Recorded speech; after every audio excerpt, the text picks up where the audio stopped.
আগামীকাল জাতীয় সংসদের দক্ষিণ প্লাজায় নবনির্বাচিত সংসদ সদস্যদের শপথ গ্রহণ অনুষ্ঠিত হবে এবং একই দিন বিকেলবেলা নবনির্বাচিত যে ক্যাবিনেট সেই ক্যাবিনেটের শপথ গ্রহণ অনুষ্ঠিত হবে। এই উপলক্ষে আমরা ইতিমধ্যে জাতীয় সংসদের দক্ষিণ প্লাজাকে কেন্দ্র করে নিরাপত্তা পরিকল্পনা গ্রহণ করেছি। এটার অংশ হিসাবে ওই দক্ষিণ প্লাজার আশেপাশে কয়েকটা সড়কে যান চলাচল নিয়ন্ত্রিত থাকবে।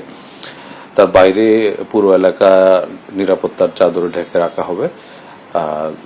শপথ গ্রহণ অনুষ্ঠানটি যেন সুষ্ঠু এবং সুন্দরভাবে অনুষ্ঠিত হয় সে লক্ষ্যে আমাদের পর্যাপ্ত পুলিশ সদস্য মোতায়েন থাকবে এবং নিশ্ছিদ্র নিরাপত্তা ব্যবস্থা থাকবে। এটা একটা বড় রাষ্ট্রীয় প্রোগ্রামের যে নিরাপত্তা এবং প্রাইভেসি সেটা অবশ্যই মাথায় রেখে আমাদের নিরাপত্তা পরিকল্পনাটা সাজানো হবে। তো আমাদের সার্বিকভাবে সবকিছু যেন সুন্দর এবং সুচারুরূপে অনুষ্ঠিত হয় সেই লক্ষ্যটাই থাকবে।